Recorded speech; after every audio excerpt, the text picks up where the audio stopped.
And I am starting so we can get people on the Zoom. And yes, we are officially live on Facebook. It's Saturday School with Oasis Spiritual Center. Here with your favorite virtual producer, V, and your host, Greg Stanton. We'll be getting started shortly. We just began to populate our Zoom room. If you're joining us on Facebook, thank you so much. It's always good. That's my notification letting me know that Oasis Spiritual Center has just went live. If you want to get the notifications, all you have to do is click see more to get our notifications, and you can always know when we go live. If you're here on Facebook, share this video out. It's a beautiful Saturday in Chicago. Not sure where everybody else is, but we're getting 88 degrees today. So I hope everyone's feeling well. Come on into the Zoom room. I see a few folks just popped their heads saying good morning, Mama B, and good morning, Courtney Bates. Good morning, darling. How are you? I'm feeling beautiful. How are you? I'm well, getting ready to get out and enjoy this weather. I know that's right, Mama B, as we should. Good morning, Courtney. Good morning. How are you? How are you? I'm lovely. Good to see you. Good to see you. We're going to be talking about the spiritual pathway to money this morning. Just think on that a little bit, and then we'll talk about it before we get started. The spiritual pathway to money. And what do you think when you hear that term? The spiritual pathway to money. Come on in, Facebookers. It's almost 10 a.m. What? We just hit 10 a.m. Come on in to Saturday School. Good morning, Cheryl Rogers. Good to have you here. Great morning. It's wonderful to be here. It is, and I see you use the sunshine in your great morning greeting. Always, always. It's a beautiful day out in Chicago. Yes, it is. Oh. Enjoy it. We deserve it. Thank you. Everyone does. Yes. That's right. Facebook, if you're joining me this morning, we'll be talking about the spiritual pathway to money. What do you think about when you hear that term? Folks, I'll unmute you. What are you thinking about? The spiritual pathway to money. How does that resonate with you when you hear those words together? Go for it, Cheryl. You're unmuted. Good morning. I say, well, let the spirit lead you to where the money is. Amen. I like the sounds of that. The spiritual pathway to money. And it is what it is this morning, as usual. Our host always Hammond, James Brown in the house, because it is what it is at Oasis Spiritual Center.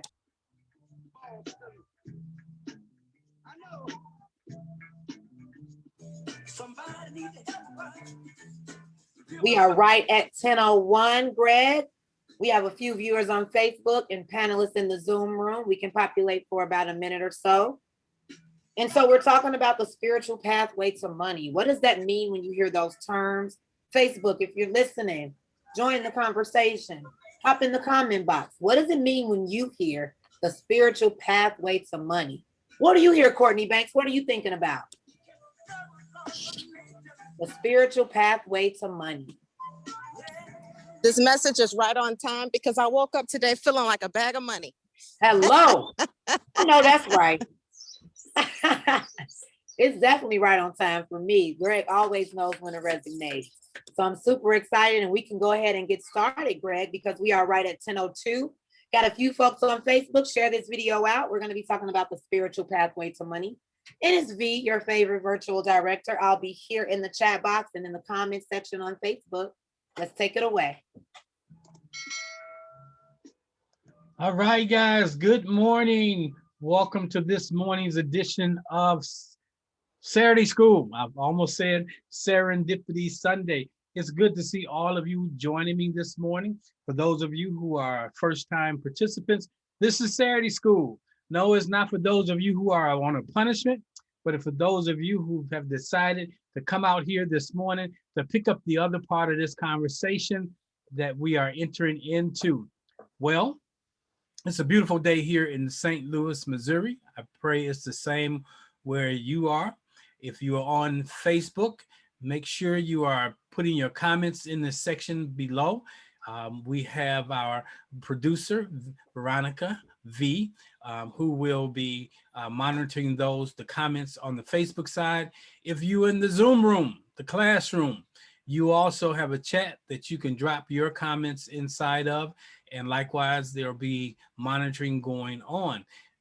Lastly, we have a Facebook page. Not a Facebook page. We do have a Facebook page, Oasis Spiritual Center. You can go there and you will find it being broadcasted through that page. In addition, we have a website. It's called The Place of Possibilities, www.theplaceofpossibilities. I encourage you to check it out, poke around out there. And then we have a YouTube channel. So if you find that this teaching today is encouraging and uplifting and you want a little bit more, I would like you to go to the Oasis Spiritual Center YouTube channel. Just go to YouTube, type in Oasis Spiritual Center, and you'll see a host of videos that are out there for your convenient viewing. When you're out there, make sure you like and also subscribe to the channel, make comments, give us some thumbs up, share it with other individuals. I'm your host, Asar, also known as Greg Stanton. Most of you know me as Greg Stanton, and quite a few of you know me as Asar, A-U-S-A-R, Asar. So I go by either one. I'm not anal retentive when it comes to what you call me. Just don't call me late for dinner, okay? Well, V, anything out there that I need to know about before we jump into this morning's lesson? Just folks saying good morning and welcome. And it's a beautiful day. Okay. Right back awesome, at y'all. Awesome. Good. So let us get started. This morning I was cleaning off my bookshelf and I came across one of my books that one of my favorite books, been had it for quite some time, and it's called The Prosperity Bible. It's pretty thick, as you can see there. Great reading. I've been had this copy since 2012. It's contains some of the greatest writings of all time, the secrets to wealth and prosperity.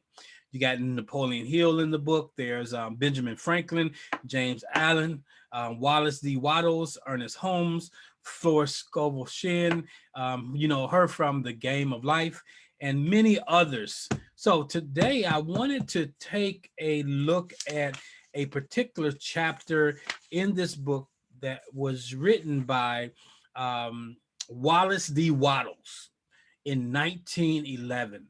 And the book, he entitled it, The Science of Getting Rich. Now, I have entitled my conversation with you this morning, The Spiritual Path, or the Spiritual Pathway to Money. Now, I didn't want to say rich. I specifically said money. I didn't want to say wealth, which I would normally say, because I really want to see what your response would be to the word money. Now, many people have all kinds of visceral responses when you say money. When you say money in certain settings, people walk away, people shut down, people leave the service because money meant the bucket was about to be passed. So I wanted to kind of see what your response would be when you see the title money. Now, there's this bunch of super religious people out there that did not come on this feed because of money, because they think money is an evil thing. They will give you scriptures like money is the root of all evil. Well, I stopped by to tell you, like Reverend Ike, money isn't the root of all evil, the lack of money. When you don't have money, you do all kind of funny things to get money. And many times we have found that one of the things that people do to get money is they labor, they work, they come up with all kinds of schemes and dreams, and they're not going after the things or pursuing life for their passion, but they're pursuing life for the scheme or the dream of getting money. Now, the Bible tells us that money answers all things. Come on now. The Bible tells us that we should not toil for it. It says, labor not to get rich. You shouldn't be involved in anything that's laborious in order to ascertain your riches, your wealth. So this morning, I want to start the conversation. And he entitled the first chapter in his book, The Right to Be Rich.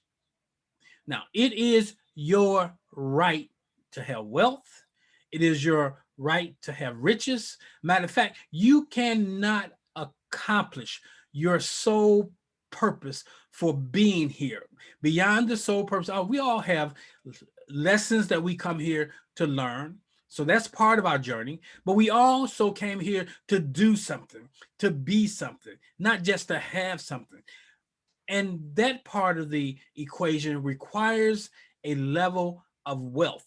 And wealth in our society is tied directly to the green thing, or it's tied directly to money. Do you guys agree with that? What is saying out there? Do you agree that the society that we live in requires some level of wealth, which is also money, in order for us to really, really have the ability to fully actualize? What kind of response am I getting out there? I Yes. personally agree with that. And I hear some more. Courtney Banks agrees with that. And I am in my 30s and I already can attest to that. So yes, absolutely. Can Nothing you in do Facebook, but I think we're resonating with you here. good? As my producer, that means I have access to you in conversation when I got everybody else shut down in this room. Do you think that you could fully actualize to the thing that you see in your head as your destiny, your future, without access to moolah, cash, money? I am an interesting soul, Greg, and I don't believe I can't do anything. And so off of very little income and with very little labor, I do see myself having everything that I want. I Awesome. really do. Awesome. Yeah. So most of the things that you desire, even if you are creating them to manifest in your life, usually the exchange agent to get that thing is what? Usually work. Okay. And then for your work, you get what? Compensation. For your Money. work, yeah, you get compensation. In the You get form of paid. money. So see, this is a conversation we really need to drill down in. Okay, so you're at an advanced stage, but for most of the listening audience, they tie money to the conduit through which to experience all things. And I want to say that is true. Now, when you begin to learn the principles of the law of attraction, the principles of the universe, it doesn't necessarily require money, but it requires the energy associated with money.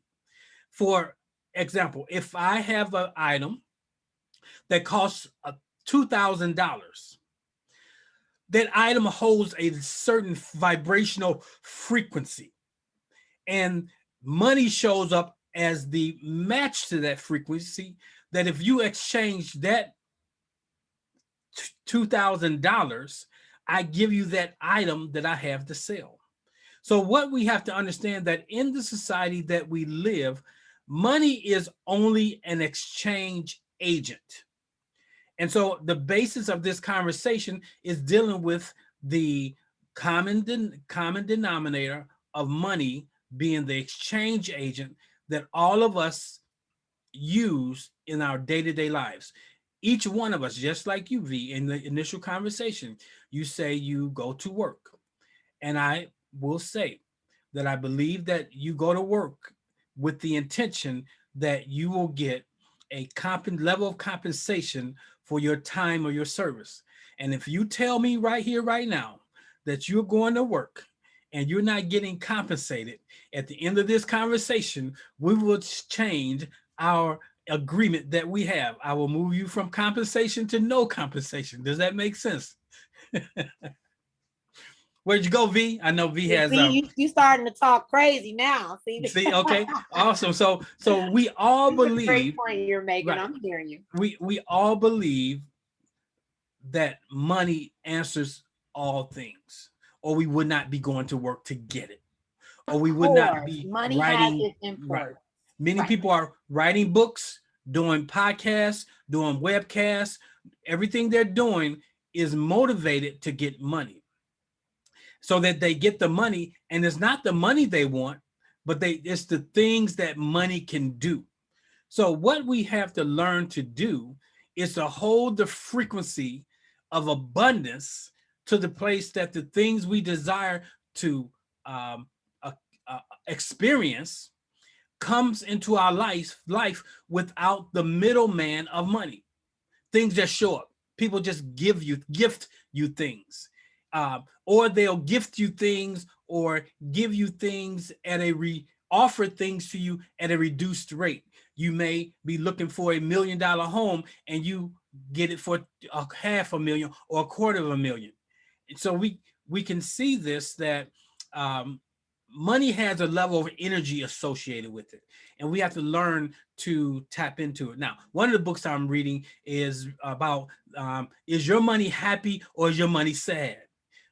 And if you have sad money, you need to check that out, because the vibrational frequency of your money is such that it's not joyous, and that's a whole nother conversation. So let's start by looking at, I want to go through a couple things that I came across this morning as I was reviewing chapter 1, The Right to Get Rich or to Be Rich. Again, I am reviewing this chapter from the book written by Wallace D. Wattles, and this is written in 1911. And here we are in 2021. No, we're in 2020. I'm out there. I'm way out there. I'm over into the new year already. So The Science of Getting Rich, great book if you can get that little book and go through it. Before I start into this conversation, I want to say this, that the Bible is a great source document of wisdom. It's not a history book. If you begin to read it as a book of wisdom versus a book of history, see, religion has made it a history book. But if you know history or you're familiar with history, you'll find that it discredits the Bible if it's a history book. I don't read it as a history book. I read it as a mystery book. I read it as a book that tells my story, not his story. I read it as a book that it has the compilation of the Nile Valley civilization's teachings that were stolen at the out of the library, which they call the Library of Alexandria, which is northern Kemet. How they took all of the teachings, and so you can get the teachings, but then when it comes to deciphering interpretation, and you can have a wrong interpretation. That's why I tell you that I read the Bible from the place of from a metaphysical approach. The word meta means above the common thread of way things are often depicted to us. So I see this morning I'm kind of fading in and out. Got issues with my lighting here this morning, but I hope it doesn't bother you. So the Bible says, or it reads, it is God's good pleasure to give you the kingdom. Now I'm going to read it to you according to the Oasis Spiritual Center for Divine Living abridged version. It will go something like this. It is Source's good pleasure to give you what's in the quantum field or the kingdom. The quantum field is the invisible field. The kingdom is the invisible field. The Bible tells us that the kingdom cannot be apprehended through natural sight or the sensory realm. Likewise, the field cannot be apprehended through natural sight. You actually, to see this invisible field, you need some instruments to assist you. So I encourage you all to know that there's an invisible field out here. I don't know what's going on with this morning. Okay, there's an invisible field out here that we need to be familiar with. Everything that exists came out of this field. Everything that will ultimately show up in the realm of reality is currently present in the field. The field represents chaos. If you go to Genesis chapter 1, it says in the beginning, it talks about how there was chaos. And chaos doesn't mean that something is bad. We see chaos as bad. V, can you make sure I got everybody muted out? I appreciate that. Okay, yeah, Everyone all seems to mute. be Yeah, muted yeah, out. thank you. Yes. Yeah, Welcome, Faith Short and Kenneth. awesome, good. So I started with, it is source's good pleasure to give you the quantum field, but you got to know the quantum field exists. Now, in his book, The Right to Be Rich, he says, whatever may be said in praise of poverty, the fact remains that it is not possible to live a really complete or successful life unless one is rich or one is wealthy or one has access to wealth. I'll say that. It's impossible to live a complete and successful life without having access to wealth. Now, what do you guys think about that statement? If you got a comment, raise your hand, or you can just type it out there. Go ahead. Cheryl has her hand raised there. Let me unmute her. There you go, Cheryl. Should be able to talk to us now. Okay, You there, there you go. Cheryl? She's unmuted. Yeah, Yeah. yes. So I say I agree with, you need to have access to wealth, because you don't necessarily have to have it. It's wonderful if you do, but it's really important that you at least have access to it. Okay, let me ask you this, since I got you live on this call. Do you always have all that you have access with you, or is it somewhere else? That's a good question. I believe it already exists in another realm. Okay. So I got these deep thinkers who come on this call. So here's the question I'm asking. Here's an example I want to give you. Okay. Example. I carry very little money on my person. Yeah. But the money that I do carry does not represent what I have. Right. I agree. Okay. I agree Or the with completion that. of that. Yeah. Now, okay. Then I have accounts. Mm-hmm. I know one day you asked me, why you got so many debit cards? Because I got my money spread out all over the place. Money comes to me in different ways and different fashions. And those are the containers. I mentioned a couple of weeks ago that you got to be open to receive. And if you don't have containers to receive, I'm amazed at the number of business people to this very day that do not have some type of virtual platform in which they can receive or be poured into. I know there's a space that is very real that you need to have some cash on hand. But if you're only operating based on what people can put in your hand, then you're limited to proximity. Do you guys hear that? Do you understand that? I understand that. So go ahead. I have about 3 or 4 of those virtual platforms to receive monies. Awesome. And so I have about that many or more. And one of my platforms I'm on is Cash App. And I have my Cash App on my phone set. It makes a particular sound like cash coming in. And throughout the day, I may be doing something. All of a sudden I hear that sound and it makes me smile, because I realize that the universe has found a portal to pour into me cash that I have access to on this side of the quantum field. So I'm saying to you all this morning, thank you, Cheryl, for jumping in. Is there anybody else that's got any comments out there? V? Well, Courtney says she's in totally agreement and nothing out here on Facebook right now. Awesome. This is a great conversation. I'm taking it all in. So here's what he starts off with. He says that many people praise poverty, and that's a truism. The fact remains that it is not possible to live a really complete or successful life unless one have access to wealth and riches and money.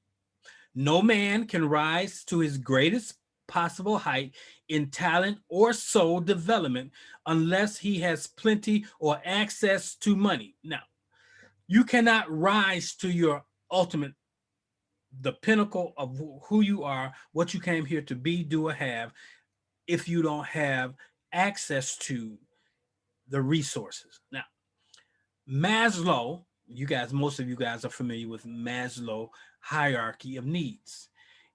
he has a pyramid, and at the very bottom of that pyramid, it states that you have to have security, food, and those things before you can get to the top of the pyramid of self-actualization. You cannot self-actualize if you don't have two pennies to rub together, if you don't know where your meal is coming from, if you're feeling insecure. Like in the African American community, part of the reason why many people are not really reaching the pinnacle of who they could be or self actualize is based on security needs. If they are waking up every day in a war zone, don't know if I'm going to live to see another day, that's a security issue. So if you're dealing with security and safety issues, you're not thinking about actualizing to your highest and greatest good. You just want to make it through another day. And so this makes a lot of sense. So when people start saying that, oh, he's a prosperity preacher, what would you want him to be? A poverty preacher? Think about it. When you say about someone who has a message that has to do with money and it rubs you the wrong way, you need to check out why it's rubbing you the wrong way. Because if I was to do an examination of your life, I'm sure a great percentage of your day is spent either toiling for money or thinking about how to get money, and then someone shows up to tell you about how to get money and you automatically go on the shade. Something's wrong with that. And there's a variety of reasons why that's happening. You have to understand this. First of all, nobody can talk to you about wealth if they haven't experienced wealth. It's like love. You can't experience love in a book. You can't experience love in a test tube. You have to be all in to experience it. So if you're talking about wealth or you are looking to increase your wealth quotient, you need to be listening to people who have the experience. Now, you may say, well, what qualifies you to be talking about this conversation? Because I can say like the Bible, I've had much and I have had little. I wasn't born with a silver spoon in my mouth, but I was born with a metal spoon in my mouth. And I'm saying I'm saying this in a nutshell. In my life, I've had huge sums of money. I've had access. I actually have had huge sums of money. There was one time that I actually had a little over $100,000 cash money in my hand. In my hand. Oh, what a vibrational field that was. So, I mean, the feeling of having access to $100,000 in $100 bills, oh, that felt so good. My imagination went to all the things I could do with that. So I do say this, that money answers all things. Now, if it's not in proper perspective, you get yourself in a lot of trouble. So I can have this conversation on a couple levels. For the vast part of my life, majority of my life, I always had money or access to money. I knew how to make it. I knew how to get it. I knew how to attract it. I had a season in my life. 2014, I sold in 2007, when the market dropped out, I lost a large portion of my portfolio. In 2014, I sold my last piece of property and I moved to Atlanta, and that was gone really quickly. And the universe was putting me in a position. Up until then, up until 2014, I was teaching the law of attraction. I was teaching all these things, but I had amassed my wealth through work, through investments of time, through financial investments. So I was not really working the principle other than I was teaching the principle. So you don't work something until there's a demand to work it. So everything that I had moved out of my life, and I was in a position where I had all I had was what I had, meaning what was in my pocket or what was on my card, that's all I had. But I began to work the principles in 2014 that I espouse today and prior to that. And I want to tell you this, it works if you work it. here I am. There was a season in my life where I had nothing other than the wheels on the car and the things that I had in my closet. There was a season in my life where I was practically homeless, but no one knew it. Why was I homeless? Well, I work for the VA and I work with the homeless population. And one of the definitions of being homeless is your name is not on the lease. So if you're on this call and your name is not on the lease, but you living with somebody, you are at imminent risk of being homeless. Can you feel me? So, and you find yourself having to comport with whatever they want you to do in order that you may have a roof over your head and a hot meal in a cot. So here's what I'm saying to you. I was literally homeless, but I didn't get on Facebook and tell people. Matter of fact, when I have had the driest seasons in my life, if you follow me on Facebook, you will not know it unless you are up and close to me. Now, here's the strange thing about that. There were some people who were up and close on me, had access to my life beyond the veil. And when they would see my postings on Facebook, they would come at me with shade. They would be like, you false flagging. No, I'm not false flagging. I show people what I want them to see. Okay, the reality that I'm creating versus what is going on in my life. Too many of us rehearse what is happening in our life as a reality versus rehearsing what we want to experience. What is the root word of hearse? Rehearse. Hearse. Where do you see a hearse? At a funeral.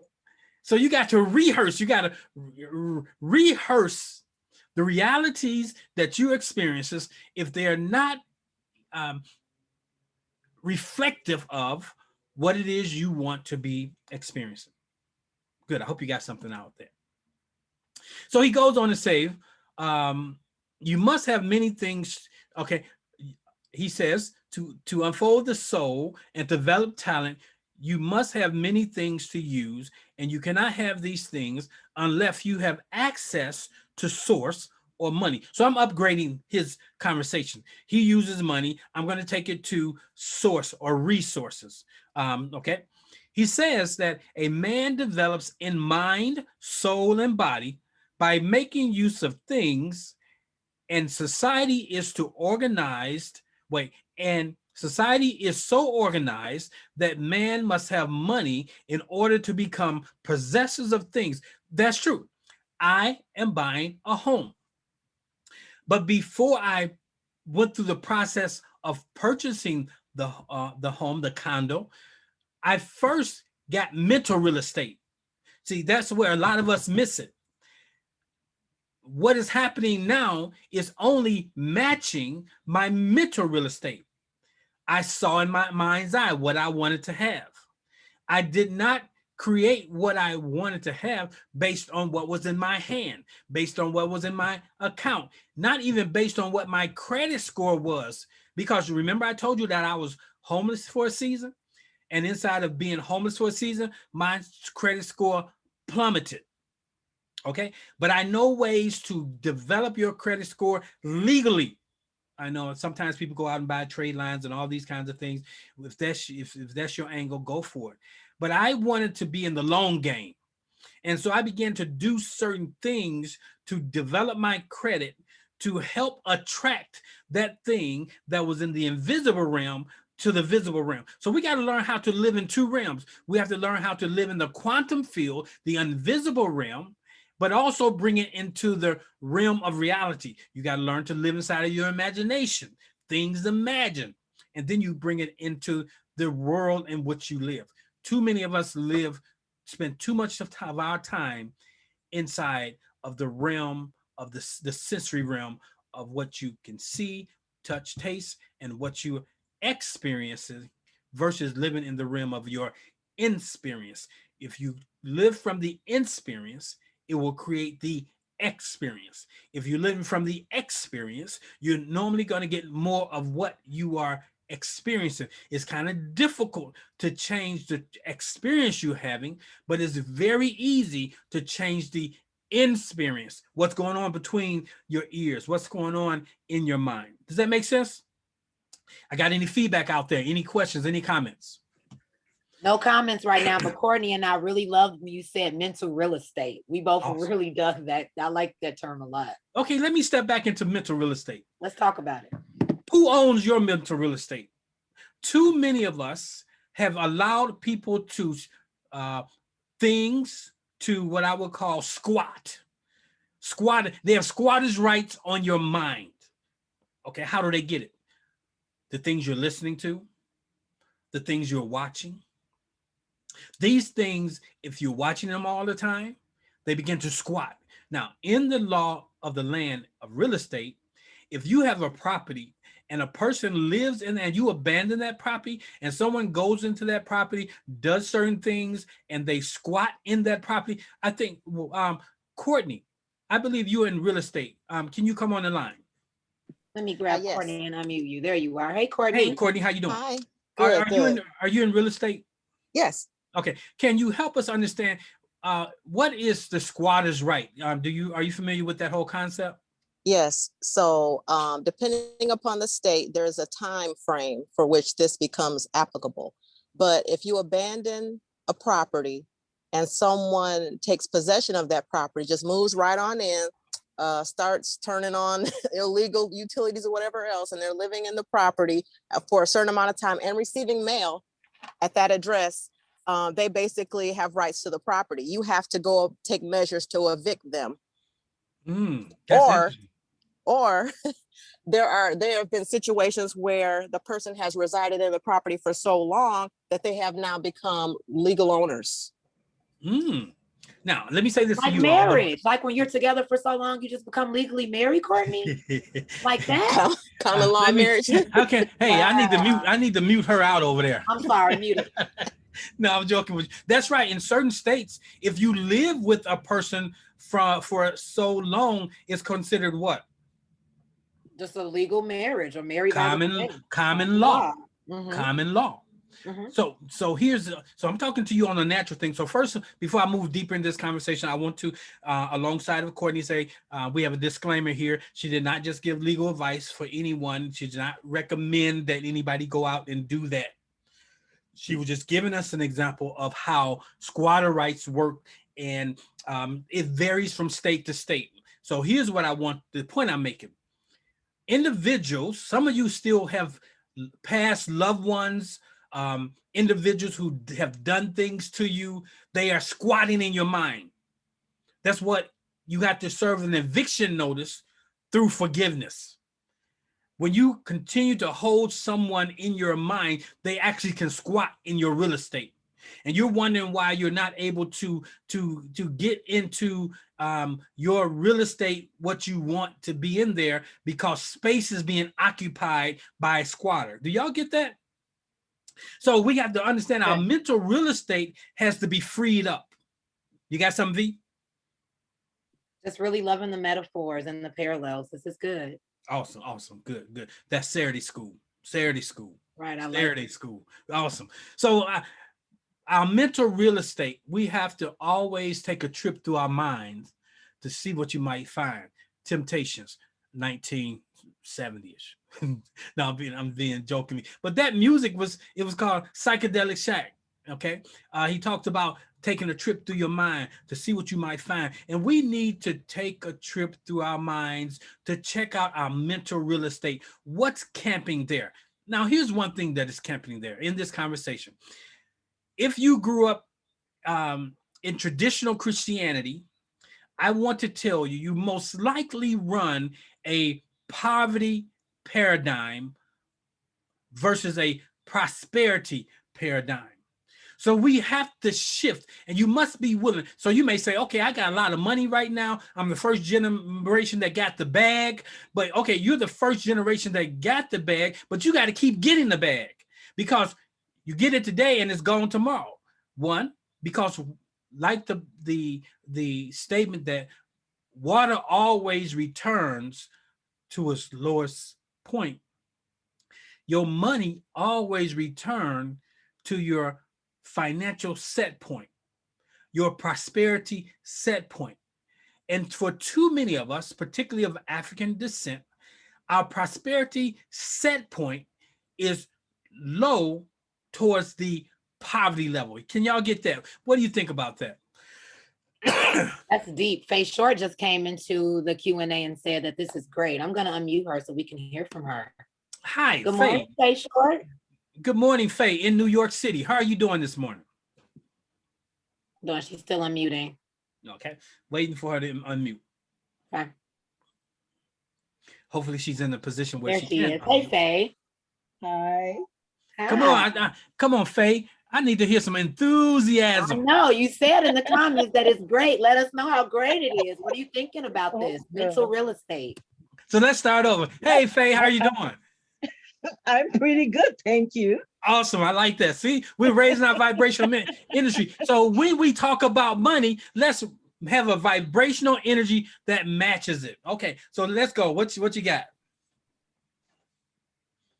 I am a millionaire. Say that again. I am a millionaire. All right. All Okay. my needs are Ooh. met. Awesome. I love that. Okay. What does it feel like? It's like I'm operating at a higher level. Okay, higher level. So here's the thing. When we make statements like that, we want to get in there. We want to see what it feels like. Example, if I went to the bank right now and brought $1 million into my home, what would it feel like? What would I be experiencing tactilely? You know, what it smell like? How would my life change when I'm at that $1 million? I'm really a millionaire. Now, to be really honest with you guys, $1 million is not a lot of money. It's true. It's in this day and age, because you can still feel life pressures with $1 million. So you wanted to say, let's move to this. I have access to unlimited wealth. How does that feel? That means even better. So here's what we do. See, here's a mistake we made. We limit source. If we say that we are a millionaire, and then you purchase a home that costs $1 million, that means all your money that you get is allocated towards that $1 million, and that's the extent of what you have. So you are spent. And inside at the very cellular level, you feel broke because you know my $1 million is allocated to that house. And then you begin to hate the house. Got you. Got that? So here's a lesson this morning. Faye, I am so glad you said that. We all have to be transparent and teachable in the moment. We want to be at this place. I have access to unlimited resources. All of my needs are met. I know in the old church we say, all my needs are met according to my riches in Christ Jesus. Now, let me unpack that for you. Anytime you see Christ before Jesus, it's talking about a way of thinking, a consciousness. So all of your needs are met when you can think like the God type man called Jesus. When you can take on the Arcerian or the asset position in life that you are God in the earth, that you have access. So because, okay, birds of a feather flock together.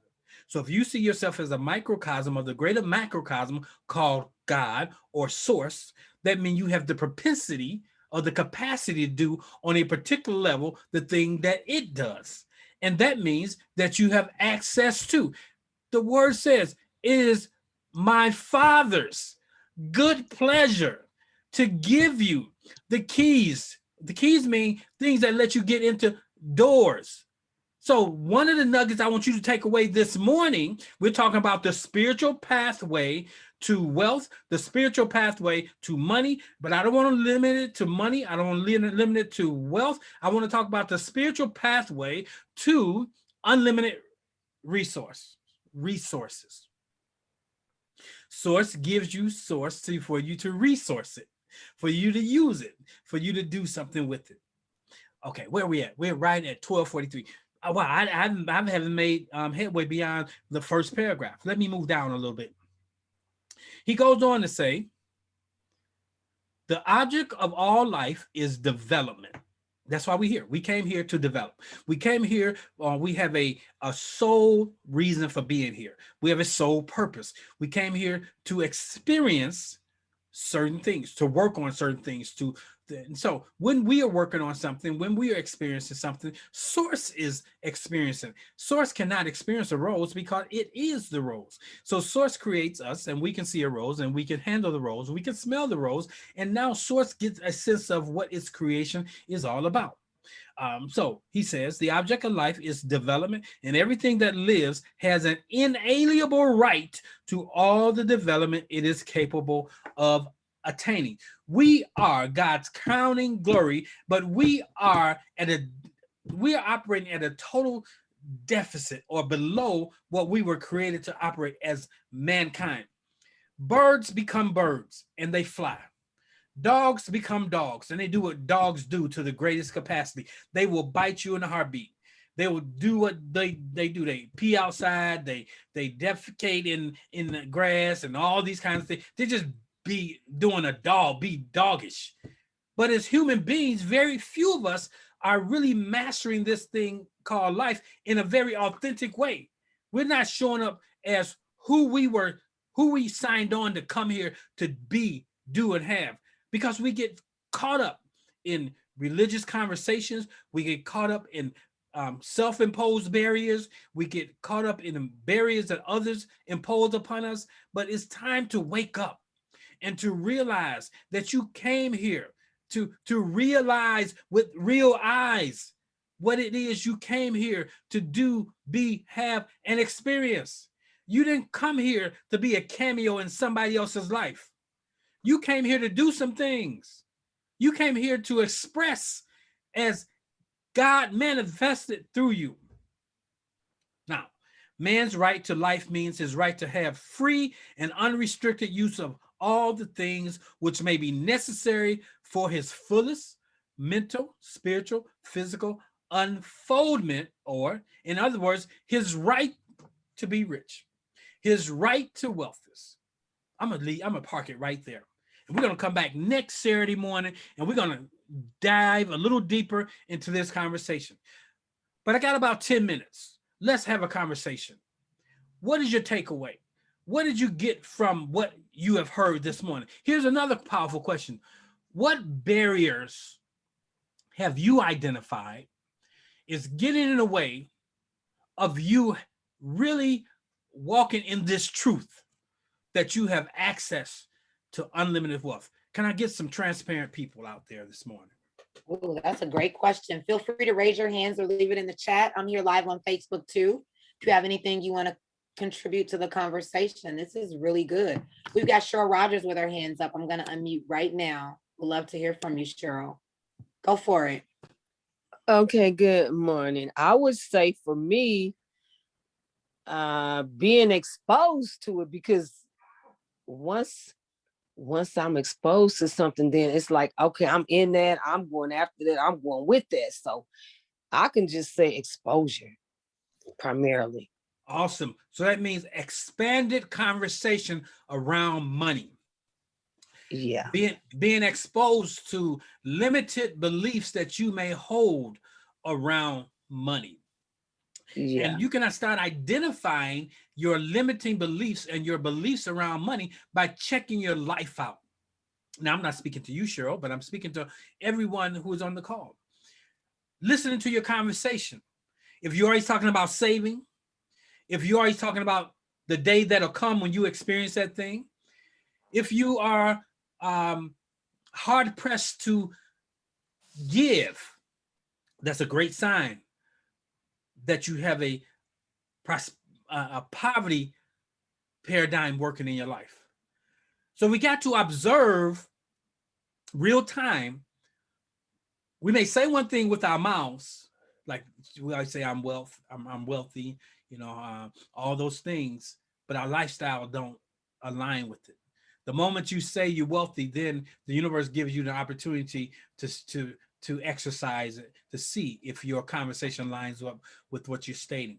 And many of us don't. I see it every time we talk about giving. No, I'm not about to make a giving appeal, But I see it every time when I pastor the church. Fortunately, the church that I pastored, the last physical church I pastored, we used to have our tithe and offering box in the back of the church.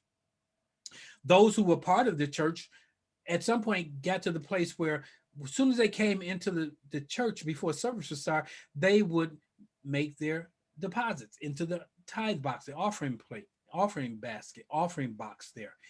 And then during the course of the service, just as an aside, when we close, we will let those who were visitors that wanted to be partake in blessing the ministry, that we don't take informal offers, but if you have anything on your way out, the ushers are in the rear of the church. You can deposit in the tithe box or the offering plate. And I'm gonna tell you that it came to a point where our giving exceeded the time, by doing it that way, exceeded the traditional way of passing the plate, because I shifted the consciousness of giving and receiving to those in the ministry.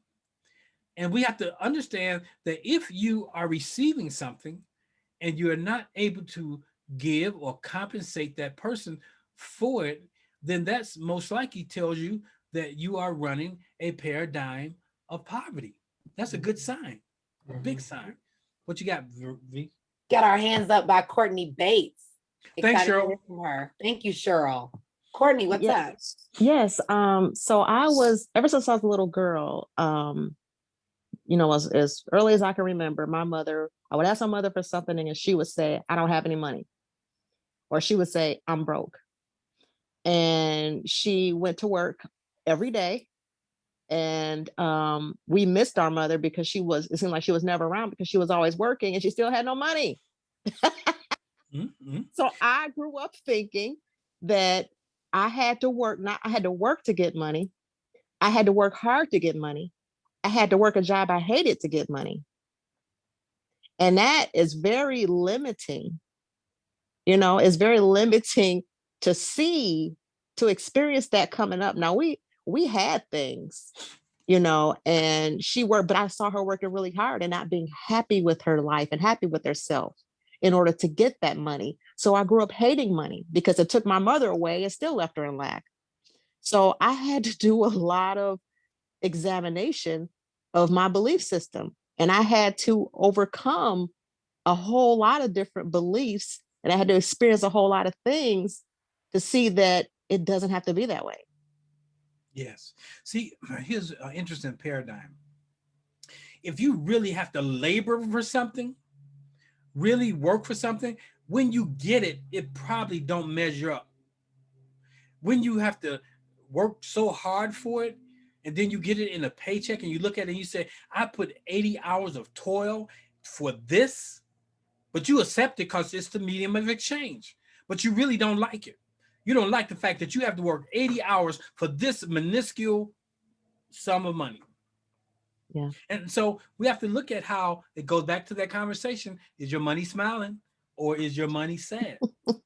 Many of us, our money is sad because we didn't get it through joy. That's why it's really great if you could find something you're passionate about, and then to get compensation for that. Wow, your money will have a whole different vibrational frequency on it. Have you ever thought about example? Let me use an example. If there was a man that you really liked, Courtney, and if you had to jump a whole bunch of hurdles for him, at some point when you do get him, how do you think you would feel about him? Meh. You know what I'm saying? Like, whatever. Perfect word, Courtney. Nah. I did all of this for that. Right. Come on now. So I'm saying we got to stop laboring for the things we desire. It's such an interesting concept, growing up Black, because when you grow up as a Black and brown, especially in inner city, there's this idea of just worthiness, right? Because there's little access to resources. So most of us grow up, not me, but so many of us grow up feeling like we aren't worthy and we don't deserve it. Why? Because our neighborhoods are trash. There's lack of grocery stores. There's times when most of our parents make us feel like Courtney mentioned, I can't afford this, before even really giving the mentality that you're worthy. So I think it comes from the idea of not just learning to receive it, but feeling like you're worthy of it. Yeah. Did you notice that this generation, your generation, here's something interesting going on. They live in larger than Think in many, differently. Absolutely. yeah, larger Yeah. than in many cases than the money they make on a job. That's right. That's A because lot I of want that- everything my parents said they couldn't afford. It's Right. their Now, fault. you know how that's happening? A lot of it is due solely to just seeing it. Because you grew up seeing it, because you maybe didn't have access to it in your house, but you was in proximity to it. You even maybe had friends who were wealthy, or you were watching some show, the Millionaire Show. I used to love watching. What's that dude name? Had the Regis show, Philbin, Who Wants to Be a Millionaire? Who Wants to Be a Millionaire? I Rest in love that peace. show. Me too. I love the vibration of that show. So just watching that stuff, it gets into your subconscious self, and it begins to emit a signal. But sometimes the signal of poverty is so much larger that stuff can't get to you. Or if it get to you, it only hits you for a minute. So what we need to teach your generation is how to keep the bag, not always having to look for an angle or become anxious that the bag is running low. Right. The bag can always be filled. Your cup can always be running over if you understand the spiritual principles of wealth, of prosperity. Very well Awesome. said. Yeah, a lot of us in my age bracket, we are abandoning corporate. We are becoming more entrepreneurial by spirit. We are believing that our salaries can be dictated by us. And no disrespect to the boomers and the young and the people that raised us, but we think a bit bigger and we're a little less fearless, you know. And it's good to be able to say, I can do this, and I may not see how, but I'm going to get it done. I feel like I do that every day. That is powerful. And just to know that there is another way. There's many ways that you can get the source into your life. So don't limit how wealth could show up in your life. Don't limit to, I got to get a degree, I got to get a job. Don't even limit it to, I got to become an entrepreneur. Don't limit it to, I got to put down some tracks. Don't limit it to, I got to sell this product. Don't limit it to how it comes to you. You just ask source to show you where to be. The Bible says, I'm gonna close with this, that one witty invention can change your life. One chance encounter can change your life. So I'm closing with this. Money answers all things. Stick around. See me next week. Same time, 10 a.m. Central Standard Time, Saturday School. If you want the replay of this, you can go over to the YouTube channel, Oasis Spiritual Center's YouTube channel, and it'll be dropped out there a little later today. Join it, hit like, share, and when the recording becomes available, it will notify you. You'll be notified. All right, that's all I have this morning. Let's close with, as you know it, James Brown, Mind Power.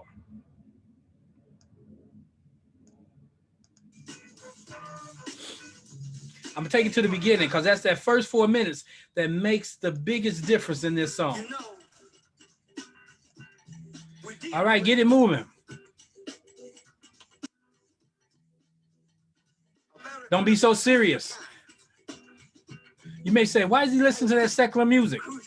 Because for me, everything is sacred. I don't separate secular from sacred. Everything takes on the meaning that you give it. So money is sacred, not secular. Pronunciation and the realization. Now the educators, they call it ESP. The thinking, right? Some of the people on the cross other side of the pond call it vibe.